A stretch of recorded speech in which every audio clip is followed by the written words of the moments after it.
Another beautiful Sunday. Always a pleasure to welcome you to Iron Pot. My name is Aisha Ibrahim, and the show is brought to you by Ghana Revenue Authority, Serene Insurance, Gold PLC, Ghana Link Network Services, Meridian Port Services, and Phoenix Insurance. The show is proudly powered by the Ghana Ports and Harbours Authority-GPHA, and our media partner is the Business and Financial Times BNFT. Get the Thursday edition of the BNFT newspaper for more on this evening's discussion. Remember, you can also join us live on all our social media handles. On Facebook, we're streaming live at Ghana Ports and Harbours Authority and at the Port of Tema. On YouTube, we're streaming live at Iron Port. Remember, you can also get interactive with us and on our dedicated WhatsApp line is 0538037353. We'll also open the phone lines in the course of the show for you to make your contributions towards the discussion. So relax and enjoy the show. I'll introduce to you my guests shortly after this break.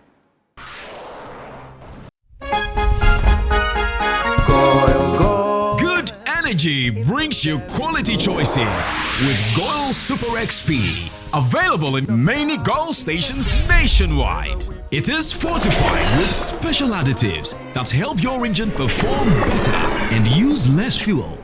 Branch into a Goil station today and energize your ride with Goil Super XP, compatible with most vehicles. Goil Super XP, Wufilia, huh?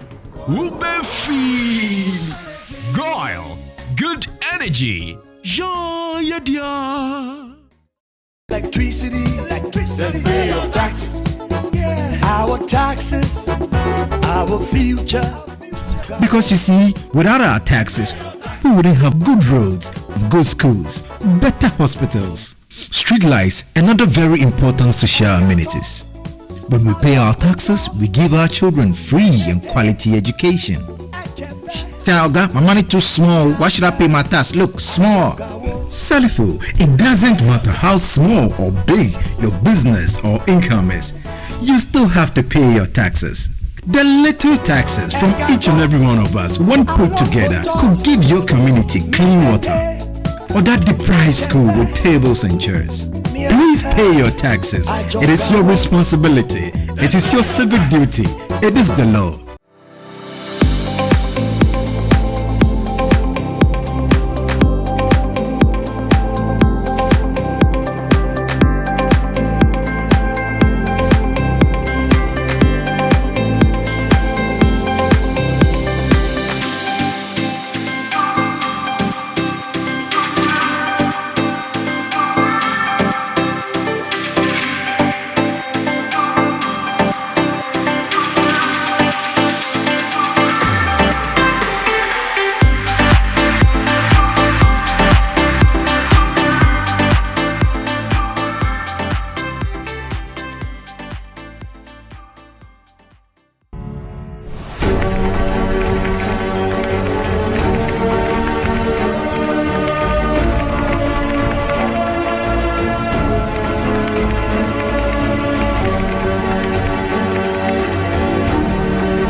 MPS Terminal 3 is Africa's new state-of-the-art container terminal at Tema Port.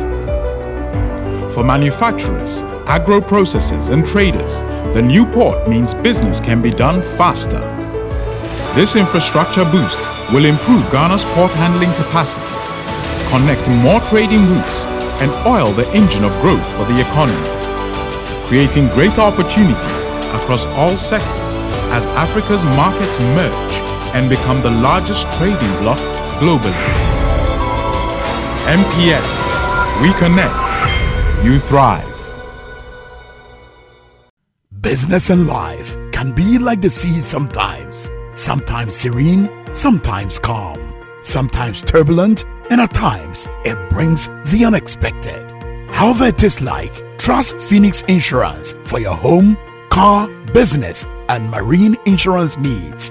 Call 0302 246 319 or 0243 690 492. At Phoenix, you experience a delightful service delivered with wisdom.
So those are details of some uncleared containers at the port. If you found in details of your container, please make it a point to clear it at the port. So government has described the 2025 budget statement as a strategic roadmap for the country's economic recovery and growth. So last week we began an assessment of the entire document and its impact on trade, business and industry. Of course, we couldn't exhaust the topic considering how huge that topic is and the public interest in it. So I'm glad to be joined in the studio this evening for a continuation of that discussion.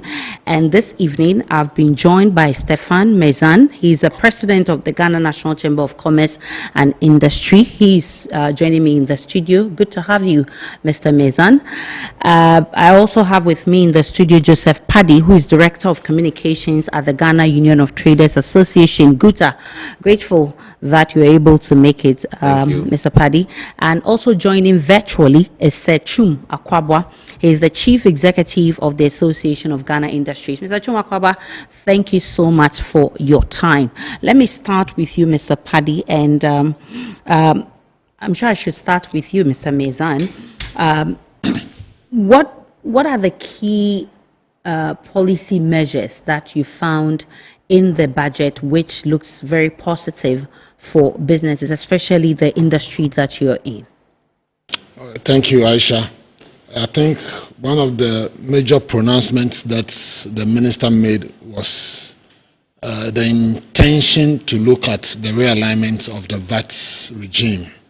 This is a major issue, considering those of us in the industry, in commerce and in trade.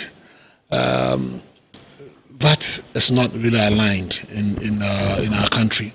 There are different rates of VAT, so we as the players don't even know which one they are paying and at which time. So with the intention of looking at that, I think that with that announcement, I think it's good. Another important thing that they also mentioned has to do with the gold board, and we are yet to understand it, but basically we understand it to be able to manage the gold, to be able to buy enough gold so that we can have enough reserves. That means that our currency potentially will be strong.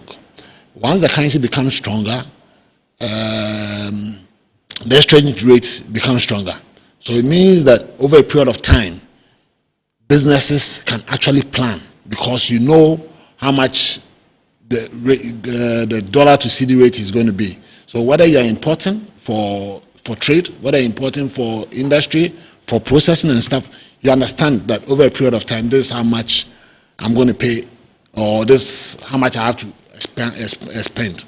Because as it stands now, a lot of people who, for one reason or other, have to use dollar as an exchange to bring in goods and services, most of their capital is wiped out because it's very unstable and you can't also plan.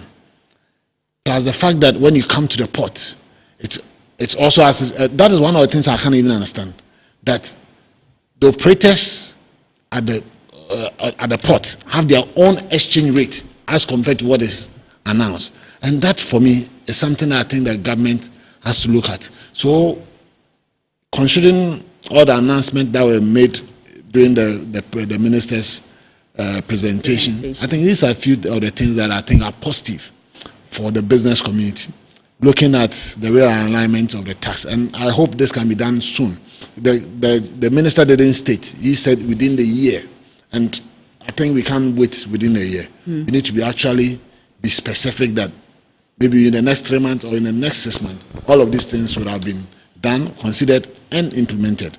So basically, those are some of the things. Are there negatives? The negatives are that we didn't see any tax pronouncement reliefs for industry. All the tax that has been withdrawn or cancelled, for me, I classify them as more as social benefits. So you are looking at relieving tax on betting. People in industry don't do betting. We are looking at taxes that would make us be able to import more for industry. Okay, So if you relieve tax on that, yes, it's for the society, those who are More of like depend social on- intervention. Yes, that's it. The only tax relief that really has to relate to those of us in the industry had to do with COVID, and that is right. I mean, we don't have COVID anymore. For us to still be paying taxes on COVID, that is a no-no. That is really a no-no. So that relief is good. But how much is it? If you really look at your bills at the port, you have up to 22 line items of taxes you have to pay. Plus the fact that you pay tax on tax. You pay VAT, or which is a tax on when they have summed all of your taxes up. You pay another tax on all of the taxes that have been summed up. So the only relief is the COVID that has been relieved, but technically it really doesn't serve as much because it's negligible. So they need to look at this thing. Another thing that I have observed, and personally I experienced it, is that I had to pay duty at the port. And I was charged interest on the duty. I did not borrow money from the government to go and pay the duty. I did not borrow money from GRA to go and pay duty. So I don't understand how they charge me interest on my duty. That's interesting. Did you ask questions? You see, I'm not the agent. The agent does that. The agent goes through the process and then they'll bring you the invoice. And as part of the things that they brought me, the invoice I have to pay, that was one. Duty, interest on the duty that I have to pay. And I can't understand that. And I'm sure my friends from Guta, if they understand, probably they can really educate the important public on that. But it's pathetic. How do you pay interest on money that you have not borrowed? So, and this is a cost to me. So you can imagine that the quantum, as long as the duties are huge, that penalty also becomes huge. And that is cost that you have to carry on to the consumer. Whether you are importing for sale or you are importing for production, you are going to carry that cost, which is really uncalled for. You understand? Plus the fact that you also have to pay a tax on all of the tax again. That's also a cost. So we need to look at that. But all that being said, we need to look at things that will also boost the economy. One of the major announcements the government made, or the minister made, was the $10 billion big push. I think that is fantastic. We are looking at its implementation, and I think that is going to go a long way to help the economy. The areas that they want to spend on infrastructure. I mean, you can't produce tomatoes, and because of the road, you can't bring it to the market to sell. Yeah. So that is great. We have a lot of uncompleted projects that if the government puts all those projects under the big push, would make doing business in Ghana very, very, very feasible. Mr. Paddy, what's the take home for you, both positive and negative? Right. Before the budget, we came out to say we're looking forward for a budget that is business friendly. And when we talk of business friendly, we're looking in terms of cheaper credit to do business. We're looking at interest rate being low. We're also looking at duty rate coming down, and some few other things we're expecting to make business friendly.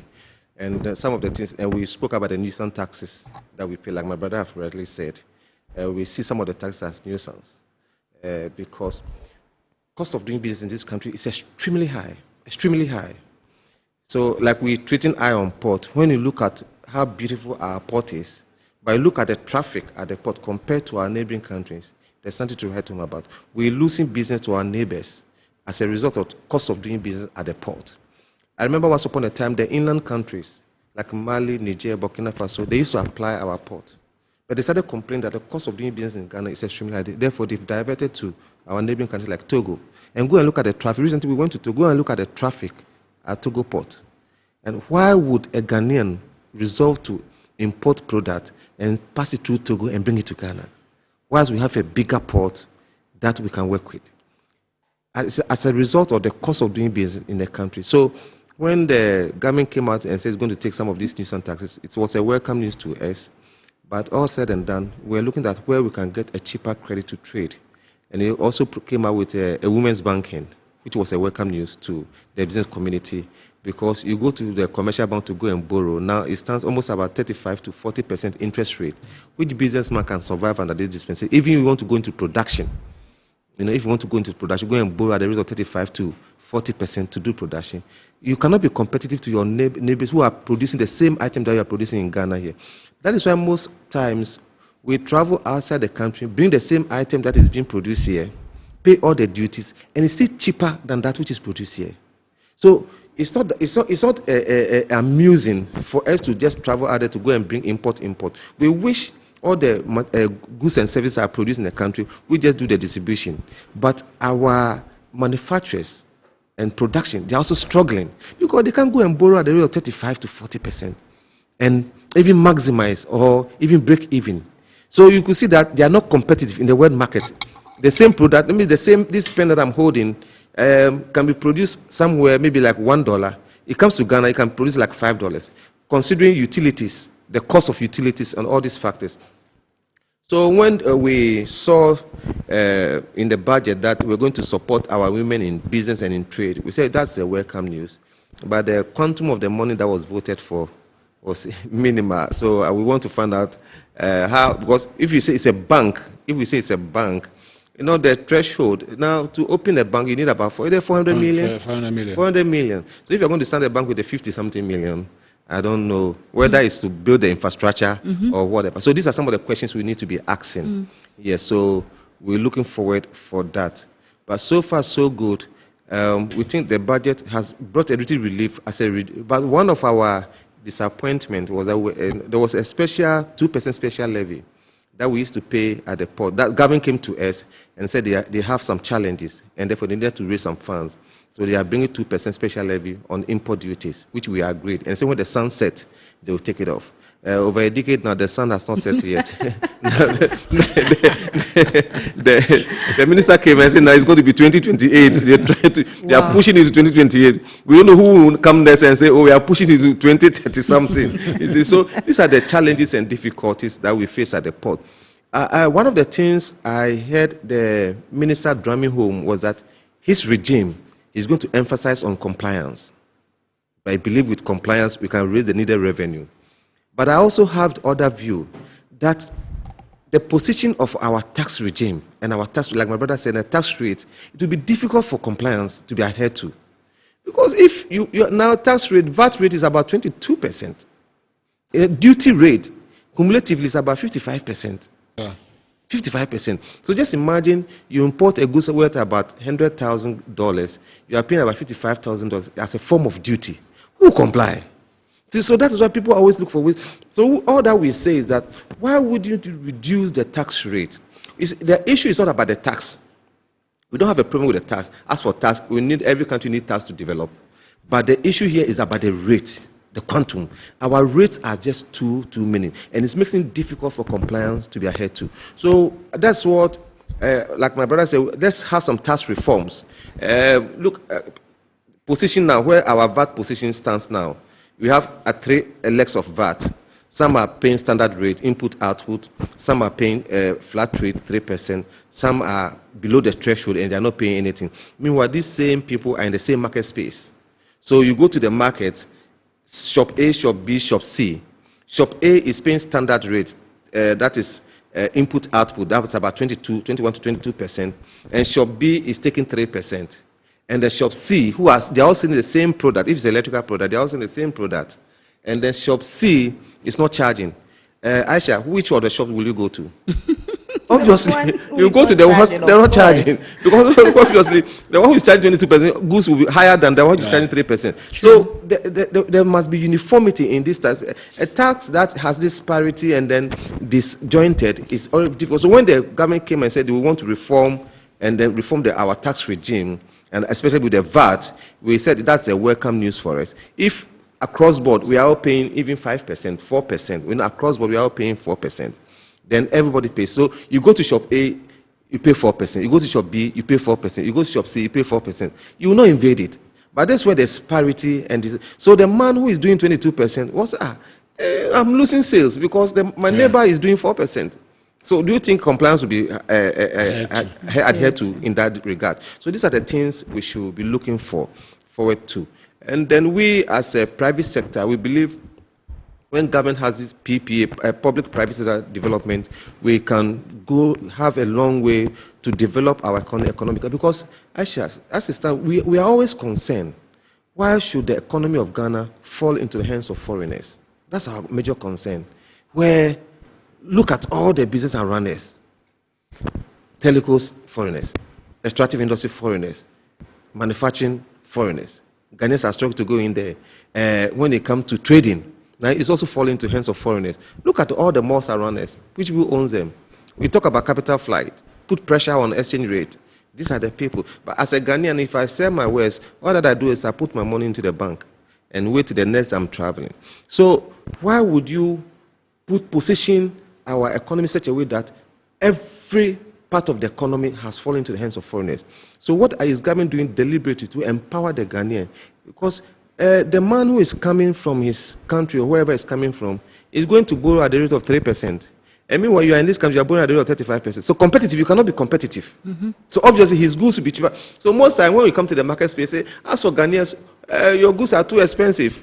You see, this Chinese, their goods are cheaper. But the man, we all go to the market in China to buy at $3. Maybe if it's a 1 million worth of goods, and I don't have 1 million in my account, I'm going to borrow from the bank. I pay about 35 to 40%. This same person, we are all buying the same product. And then he also go to his country, go and borrow at 3%. Obviously, his goods will be cheaper than mine. And that's why even when we go to board to go and tender for goods and services, these foreigners always lose because it's a competitive tendering. So his price will be cheaper than that of the Ghanaian. So it's a concern to Ghana. So to me, I was saying some of this procurement business, government should come out with a policy that local content must go up. As for certain products, they shouldn't make it international competitive bidding. Because whatever the case is, these people will win against you. That's why I'm very happy that Chuma Kwaba has joined us. He is CEO of AGI. Mr. Kwaba, I'm grateful that you were able to join us. Mr. Paddy has just made the point that foreigners are taking over our businesses. And indeed, that has been the concern of many other business-minded people. What's in it for the AGI? I'm talking about the budget. What's in it for the local industries? Well, thank you very much and good evening to your viewers. Well, I think as far as the budget is concerned, first of all, we didn't have very high expectations. Not because we don't want to see growth. We really would love to see growth, but we know where we were coming from, that there have been some challenges in the economy, and that is something that everybody acknowledges. And therefore, in this budget, we were expecting, first of all, an indication of stability. That the key variables for determining macroeconomic stability will be achieved. And I think to some extent, to a large extent, we've seen significant signs of that. If you look at the fact that inflation is expected to drop to about 11.9% from 23.8 or so, we've also seen some stability and even the dropping of the treasury bill rates. And so many indicators are pointing to the fact that some stability is being achieved. But then the implication is that you don't see very significant growth.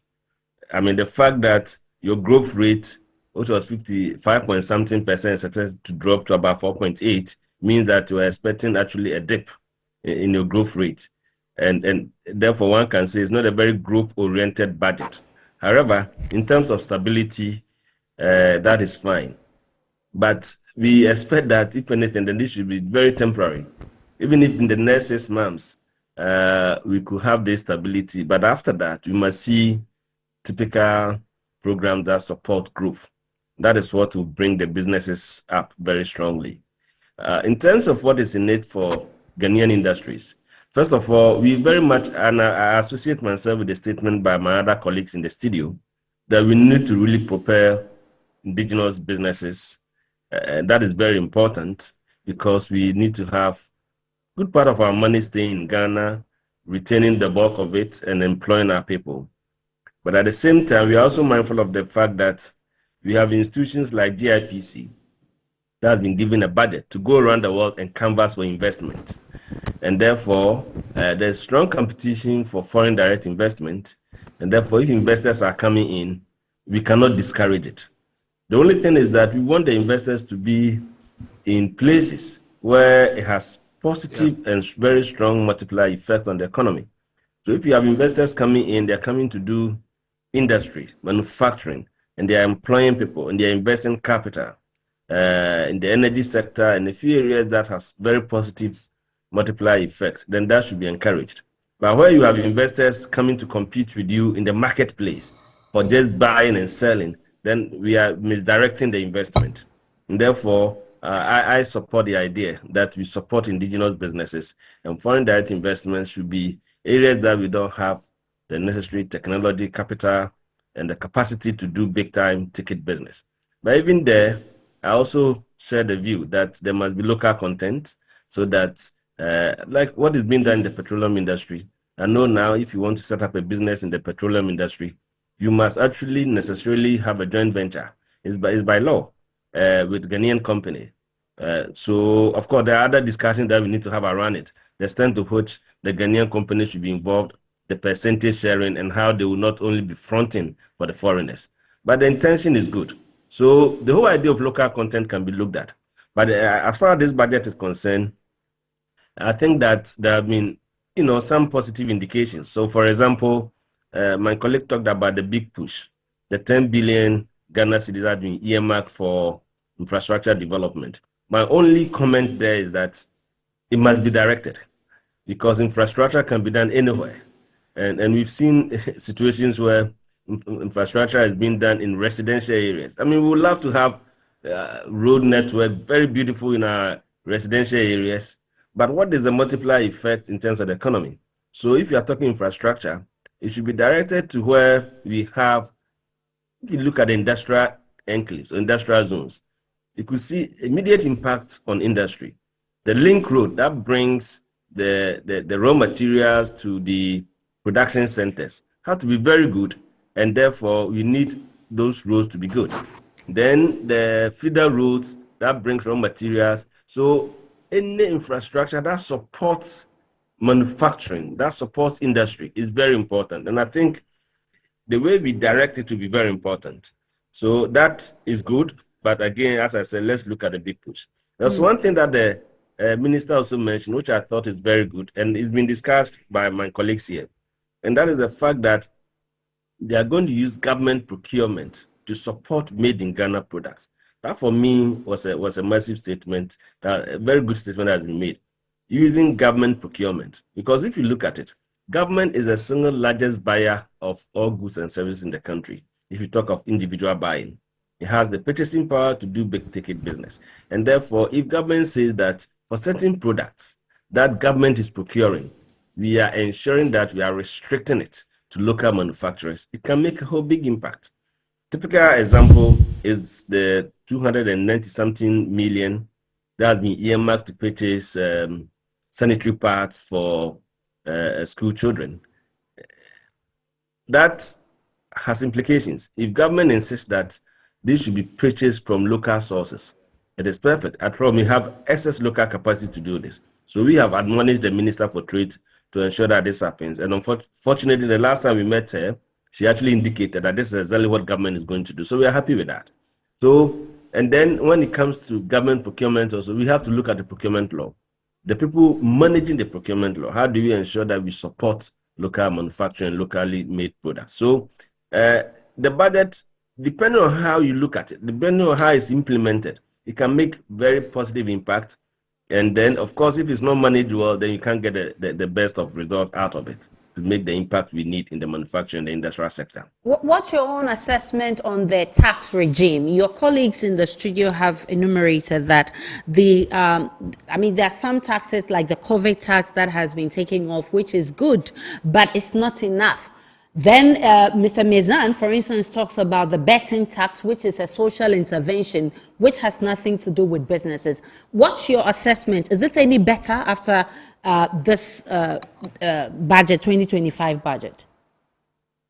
I think when it comes to the taxes, there were some political promises that government made, and government is trying to go by that. So, for example, the e-levy was going to be removed. And this was mentioned both by the two key political parties. So we are not surprised that government is doing that. And that is in order, even though its impact on businesses, yes, for the small businesses and then the digital business, it has an impact. So that is positive. The betting tax, not so much. But I think the big elephant in the room, as far as tax is concerned, was the nature of our VAT regime. We thought that needed to be looked at immediately. And in our advocacy on this, we made a very strong point that you cannot have a tax regime where a VAT system, where part of it, about 6% of it, is unrecoverable. So that doesn't make it a VAT. It actually becomes a levy. So we thought that if you, and it makes it very expensive. We are talking of 21.9%, almost 22% of tax. And it makes it so expensive. And therefore, there was the need to review it. Well, government says we are going to review it, but we'll do that in the course of the year. How soon, we cannot tell. But that has to be tackled. At least the intention is good. And I think the minister gave some pointers that some of the levies, what do we call it? The COVID levy and other levies that are part of it, especially the 6%, are all going to be reviewed. So that is a positive one. Let's quickly work on that so that it gives some relief to businesses. But as was mentioned by my colleagues, the taxes in Ghana is so high. We have done some analysis. If you do a typical, if you look at the typical bill of entry of raw materials that are imported at the port, if you are clearing it, even raw materials, I'm not even talking of finished products, the total tax you pay is about 57.6% or so. That is very high. So it means that the value of the items you are bringing, you are paying more than 50% of that in taxes. That is very expensive by any standard. And therefore, we would expect that when the VAT regime is looked at, other taxes will also be looked at. In the budget, there was no clear indication of those other taxes. The few withdrawals will help. But we need to look at the VAT redesign and then look at the total quantum of taxes that will have to be paid. But generally speaking, taxes are quite high in Ghana. And it's ironic that we still say that our tax to GDP ratio is very low compared to even other African countries. You know, we say the average is about 18%, we are doing just about 12%, making it very low. But meanwhile, the quantum of tax on individual businesses is also very high, and it's also higher than the average. So what it means is that our tax net is not well spread enough. The few that are formal and are paying the tax, they are the ones who are always going to collect more. And that makes it more difficult. And the example my colleague from Guta gave, that if you are operating in the formal sector, you have, say, a shopping mall, a big shop around, and you are charging VAT. The shop next door, which is smaller, doesn't charge VAT. So when you go there for the same item, here you are paying higher tax, over 20-something%, and the other one wouldn't have to charge. What does it mean? What it means is that, of course, they may probably be charging some flat rates of 3% or so, but it's very discriminatory. And therefore, you could clearly tell that our tax regime currently is such that those who are organized, those who are formal, those you can easily identify, they pay more than those you cannot identify. Meanwhile, when it comes to indirect tax, everybody pays. So you cannot have a tax regime that is so designed in such an unfair manner. When you do that, then clearly you cannot have your tax to GDP ratio going up. So I think if we tackle that aspect, instead of adding more taxes, instead of increasing the quantum of taxes that is on individual businesses that are formal, it will help. Besides, we've been talking about informality as a challenge for the economy. And we are highly informal as a country. If you want to move from informality to formal, then these are some of the areas you need to look at, because our current regime actually promotes informality. If you break down your business, you do it in small bits, and you avoid the thresholds, then you are able to dodge. But if you grow the business a little bit, the myriad of taxes will come on you. So I think that we need to really look at our tax regime so that we see the improvement for economy at the industry level and general businesses. All right, so Mr. Mezan, let me come to you, and I want to take a break, but before that, let me give you this opportunity. You've all been talking about foreign direct investments, and we want to juxtapose that with local businesses. Do you see the budget striking a balance? Aisha, not really, but let me say, before I go on, let me say that the three of us have not had a meeting before we came here. But technically, we're all speaking about the same thing, so we can understand. But going back to you're all business-minded, I can understand. Obviously. I don't see this budget being too negative on foreign direct investment, in the sense that some of the intended policy, especially the gold board issue, would strengthen our currency. Once it strengthens our currency, that is an incentive for foreign direct investment, because whoever is going to invest is assured that over a long period of time, whatever money is going to invest is going to have consistency in even the revenues and be able to repatriate some of its profit. So yes, once you're able to implement some of these things, it's good. I go back to the big push issue. We have all said it, and particularly like Seth also mentioned, in which direction is it going to be actually be invested into? So you don't put good roads in the middle of cantonment or airport residential area, okay? But the woman or the man who has a cocoa farm that the truck is bringing for us to be able to export, that road has to be good. So if somebody wants to come and invest in an industry to process cocoa, and the cocoa cannot come to the factory, obviously it's a no-no. So yes, these policies are good, but in which direction are we going to use them or implement those policies? So yes, they are good for investment, but we wait to see the implementation, and we don't want it to be the usual day we wake up and then the politicians come and say good stuff, and then the implementation becomes different. This time, I think that, and I on so many occasions that I've had to speak about President Mahama, I always say that he is the best president now to actually put things right, because he has nothing to lose. He has really nothing to lose.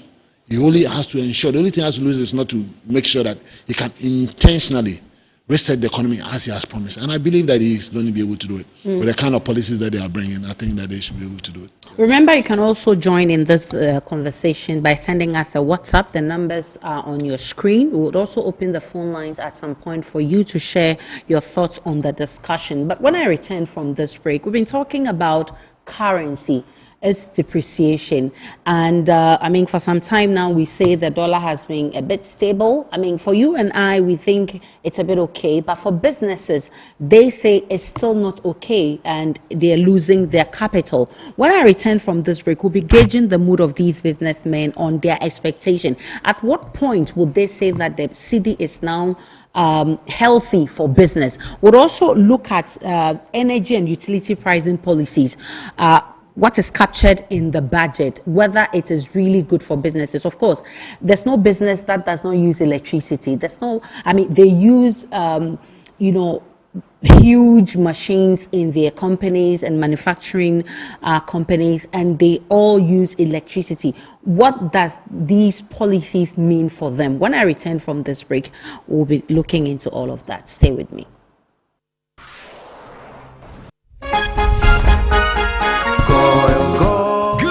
Energy brings you quality choices with Goil Super XP. Available in many Goil stations nationwide. It is fortified with special additives that help your engine perform better and use less fuel. Branch into a Goil station today and energize your ride with Goil Super XP, compatible with most vehicles. Goil Super XP will feel ya, huh? Will be feel. Goil, good energy. Yeah, yeah. Electricity, then pay your taxes. Our taxes, our future.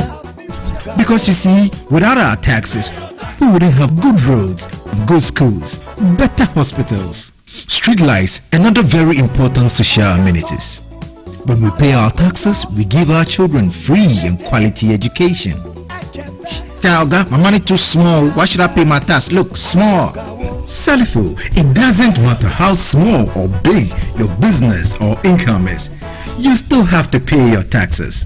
The little taxes from each and every one of us, when put together, could give your community clean water, or that deprived school with tables and chairs. Please pay your taxes. It is your responsibility. It is your civic duty. It is the law.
MPS Terminal 3 is Africa's new state-of-the-art container terminal at Tema Port. For manufacturers, agro-processors and traders, the new port means business can be done faster. This infrastructure boost will improve Ghana's port handling capacity, connect more trading routes, and oil the engine of growth for the economy, creating greater opportunities across all sectors as Africa's markets merge and become the largest trading bloc globally. MPS, we connect, you thrive. Business and life can be like the sea sometimes. Sometimes serene, sometimes calm, sometimes turbulent, and at times it brings the unexpected. However it is like, trust Phoenix Insurance for your home, car, business, and marine insurance needs. Call 0302-246-319 or 0243-690-492. At Phoenix, you experience a delightful service delivered with wisdom. Welcome back to Iron Pot. Iron Pot is brought to you by Ghana Ports and Harbours Authority and our numerous sponsors, including JRA, Gold PLC, Serene Insurance. Now, before I went on that break, we spoke about the currency. You know, it's everything when we talk about business. And even behind the scenes, we're talking about how whether it's stable or not. Let me bring in Mr. Paddy. Mr. Paddy, how far? Very far. How far? Very far. Now, before we're going on break, my brother spoke something about the FDIs, the foreign direct investment. It's critical. Every country needs it. No country is self-sufficient. Yeah. Every country, with one way or the other. Of course, we live in a global village. Way, yes. But it must be a targeted areas. True. It must be a targeted areas where we have volume of investment. Like look at machines and equipment. Those targeted areas, but not the normal trading, buying and selling. Look at all the malls around Ghana. And they are also doing import. Yeah. When the country is asking Ghanaians to go into manufacturing production, and we are asking foreigners to also come do import, that's a worry. Even some of the local businesses that the GIPC law doesn't allow that foreigners do, they are doing it. Yeah, they're competing with a job that is preserved for Ghanaians. The foreigners are doing the same work. So we must have, if we are looking for foreign direct investors, we must have some targeted area into manufacturing where the capital intense is very high, you know, so that looking at machinery like agriculture, where Ghanaians will find it difficult to go into it as a result of machinery. You know, one tractor is so much huge of a money. So let's have a targeted area so that these foreigners, when they are coming, well now, when they look at the sub-region, security-wise, we are on top. So every business wants to do a business in the environment of a secured environment. So if we have created that environment, a secured environment, then we must let them come in the targeted areas, not to come and doing the buying and selling that we're also doing, the trading, normal trading that we import goods from wherever we bring them from, and then also engage in the same. So these are some of the things we need to. But with the currency, the monetary policy, you see, a micro stability. One of the areas you have to look at is your currency. Yes, currency stability is one of the areas we look at. But for some time now, we see the fluctuation in the currency. Now, as yesterday, I think it was standing between $1 is to 15.7. It has not moved out there yet. So, and these are some of the things that helps businessmen and women to survive in business, because the way our currency fluctuates is difficult to do projection. You see, it's difficult for the Ghanaian businessman to do project because the unknown factor always plays a role in there. He doesn't know whether tomorrow the dollar will rise or the dollar will fall. So as soon as he sells, he wants to change into dollar, and therefore putting pressure on the foreign exchange. So, and one of the key area the government is looking at is how to stabilize our currency and make it a little stronger, which we saw in the budget. And I think if the finance minister is supposed to do that, we will look, it will be very good. And then one of the areas too, we have to look at the monetary policy. The MPS, the Monetary Policy Committee, when they are coming out with their monetary policy, now I think the policy rate is between 23 to 25%. They just announced 28 yesterday. 28. Now it has moved to 28. And then interest rate moves from 35 to 40. It will be difficult for every businessman to survive. And so, not that people don't want to trade, not that people want to go into manufacturing, but the cost of borrowing alone is a deficit for the businessman. It's a challenge for that businessman, so he doesn't want to expand. Because you can't expand at this rate, where you are going to borrow from the commercial bank from about 35 to 40%. It's very extremely difficult. Coupled with that, we spoke earlier on about even importing, like I said, importing raw material. Cumulative, you are paying almost about 57%. So just imagine the cost of production, adding your utilities and other factors of production to it, your product will be as high as anything that you can write home about, compared to your competitor who is also producing the same product. So these are the things that we need to, what can we do to make sure we get cheaper credit for manufacturers who are going to engage into manufacturing? Ghanaia's government is always advocating that Ghana should go into manufacturing. We should stop importing. Not that people want to import, my sister Aisha, but the issue is going into manufacturing, the struggle you go through, the hassle. I have a friend who started in manufacturing, and he folded up and started doing importation. It is capital intensive. Apart from being capital intensive, so putting it all together, for manufacturing one box of nails, compared to that which is imported from China, is 3 times cheaper than that of his. You see? So he's manufacturing the nails, roofing nails for even 1,200 cedis per box. The one that is coming from China, the same quantity, the same quality, you can get it maybe like 300 cedis. Who want to engage in that business? So obviously he folded up. Meanwhile, he has employed over 100 and something employees. But he has folded up and started doing importation. Not that he is interested in doing importation, but the factors is against him when you go to. So that's why most Ghanaians are finding it difficult to go into manufacturing. So these are the things. So if, as a Ghanaian, I want to engage into manufacturing, where can I get cheaper credit?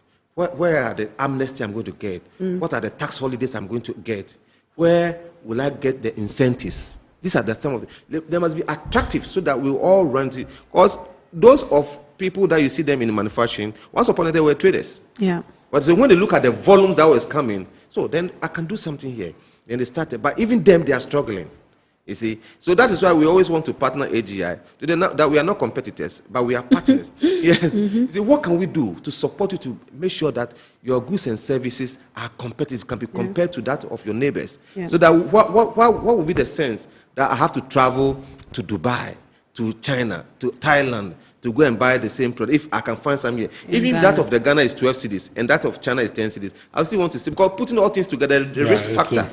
Look at the risk factor. Sitting in the air for 2 days, going to Japan 2 days, sit in the air, go to hotel, pay your hotel bills, your the flight, you pay freight. Why would I want to go through these struggles? But if I can support my AGI to produce the same product that I'm looking for here, well, and then it is, once upon a time, our women who were into confectionaries, who were selling biscuits, you know, government brought some policy and brought some taxes, so they resolved to give their money to the manufacturers in this country to produce for them.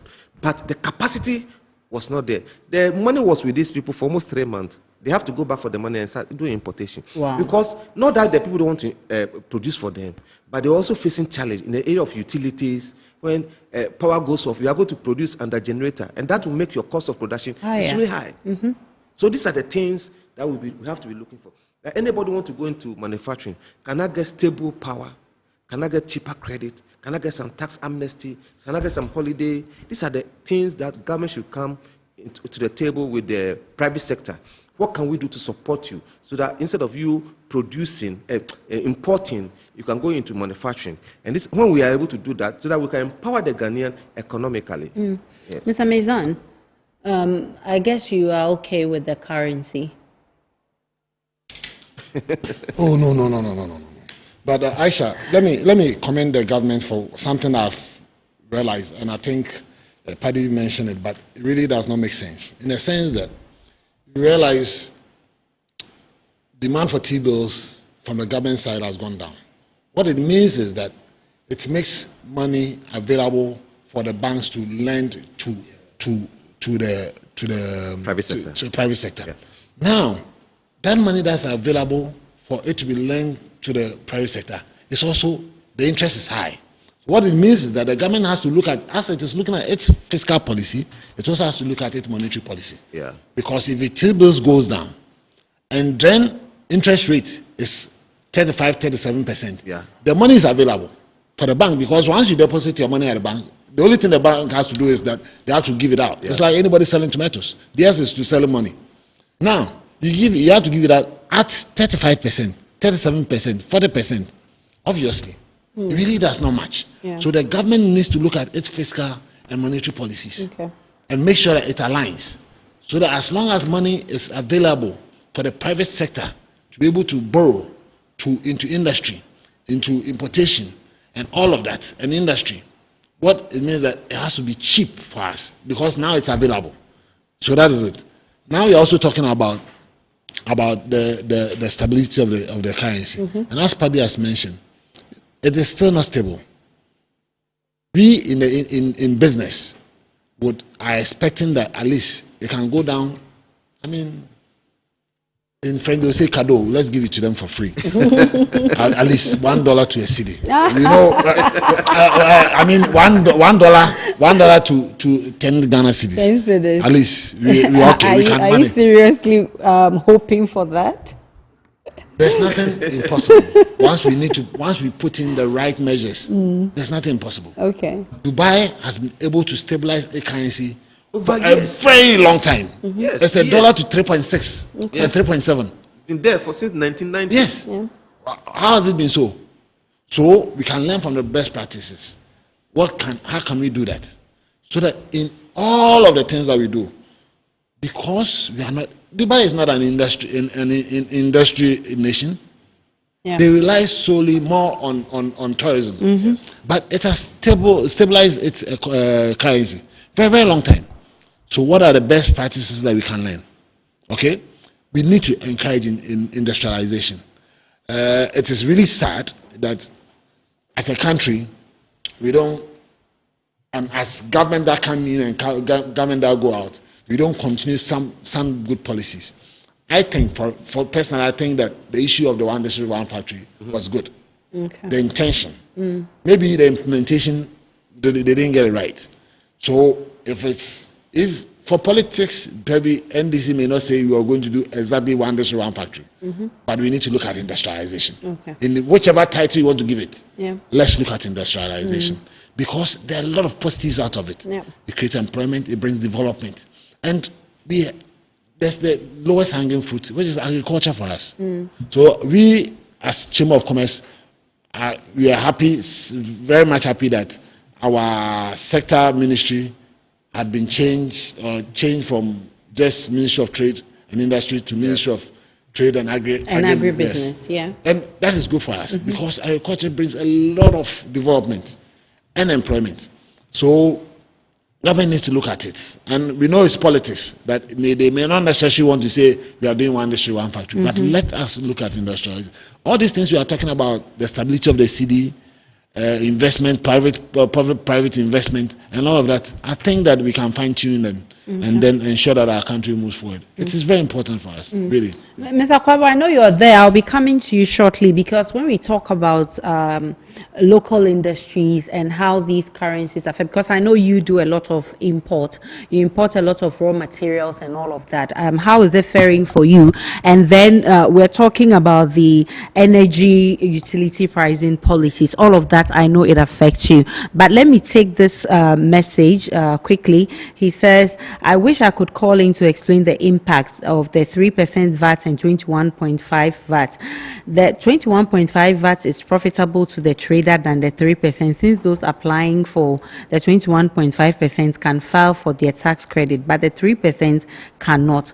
With the issue of the foreign nationals, I will always blame the GRE. I mean, these people are in the country without paying taxes, and when they are reported, GRE, well, you don't have evidence to confirm that. So I'm sorry, I cannot go into that with you. But let me bring in Mr. Kwaba. Mr. Kwaba, in terms of the currency, where we are right now, would you say that, I mean, there's still hope for the Ghanaian manufacturer? So I'm saying that when it comes to the currency, the rate is important, but what is even more important is the predictability of it. If today you tell me is one cedi is $1 is equivalent of 15.5, the rate is very high, it's not the best. But if you can assure me that this rate will stay for the next 1 year, or for the next 6 months, or for the next 6 months, it will only go up by, say, 0.5% or 1%, then I can plan with it. So the real challenge is the fluctuation nature of it, and then the fast way it depreciates. And now maybe I can give you some few figures to support the point. In 2021, end of period exchange rate was to the dollar was 6.0 cedis to the dollar. In 2022, it increased to 8.6. 2023, it was 11.9. 2024, it was 14.7. Today, we are talking about 15.5. So between 2021 and 2024, a period of just about 3 years, the cedi has depreciated by more than 100%. So clearly, if you have this fast level of depreciation, it doesn't help with planning, and it must be passed on. It becomes a cost because your cedi is depreciating. You need so much cedi for the same amount of dollar. And as you really indicated, even for manufacturers, we import a lot of raw materials. And you could see this also reflected in the inflation. If you look at the inflation rate between 2021 and 2024, you see always a big variance between what was budgeted and what was achieved. So in 2022 was even worse. It was the budget for end of year inflation was 8.0%. We ended up achieving 54.1, variance of 46.1%. Huge. In 2024, it has decreased from 15. A target was 15. We achieved 23.8, a difference of 8.8. So as the cedi is depreciating, you are seeing the inflation also increasing. And that clearly tells you the correlation between the two. I will link another very important aspect to this, and that is our debt to GDP, or our public debt. Clearly, you will see that we are becoming worse off. Our debt profile is growing partly because of this inflation and exchange rate. And they are all connected. They are all part of the macroeconomic issues. And that's why we think that a stability and predictability of the exchange rate is key. One major cause of this, which ADA has highlighted, and I believe the traders will also bear me out. One major cause of it is that when a lot of our inflation, I mean, we have import inflation, even exceeding sometimes food inflation. So it means that at the port, the way we calculate our duties, we use a Bank of Ghana rate, and that rate is changing every 2 weeks. Yeah. So every 2 weeks, when they are charging you the duty, they are pegging the cedi against the dollar. When you do that, every 2 weeks you have a change in the exchange rate, and that will mean a higher cost of your duty. Now, when it happens like that, you must pass on this cost to whether it's importation of finished products or importation of raw materials. It's an additional cost because you need so much cedi for the same amount of dollar. And when you pass it on in the form of higher prices, it makes you uncompetitive in the market. And then even if the market accepts it, it means that your inflation will go up.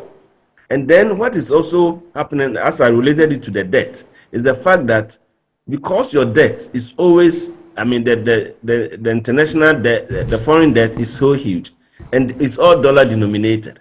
So if your cedi depreciates, you need so much, cedis for the same amount of dollars. So you see that your debt level is always growing. When in actual fact,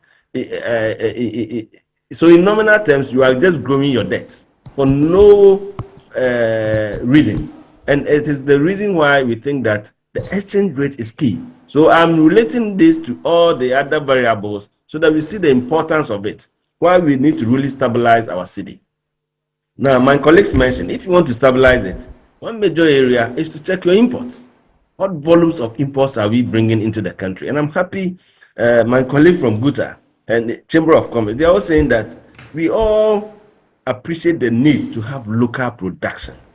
GUTA is saying this today, and we also keep saying that sometimes people think we are fighting. No, we think that if you produce, you must sell. The role of the trader is to sell the goods we have produced. If they don't get it at a competitive price here, they will import. And therefore, working together to ensure that we do more of the production and they also do more of the sale of the made in Ghana products is going to help a great deal. Right. But so I was going to ask for your recommendations, and I mean, time is not on our side, and I'm happy that you've just wrapped it up for all of us, what government can do to actually improve the business environment for traders. I'm grateful for your time, Mr. Sachuma Kwabwa, CEO of AGI, and I'm also thankful to you, Mr. Stefan Meza. He is the president of the Ghana National Chamber of Commerce and Industry, and Joseph Paddy is the director of communications at GUTA. Grateful that you all made it. And this is Eye on Port. Is brought to you by Ghana Revenue Authority, Go PLC, Serene Insurance, Ghana Link Network Services, Meridian Port Services, and Phoenix Insurance. The show is proudly brought to you by Ghana Ports and Harbours Authority-GPHA. Kindly catch the abridged version on GTV Wednesday at 8:30 p.m. My name is Aisha Ibrahim. Do enjoy your evening.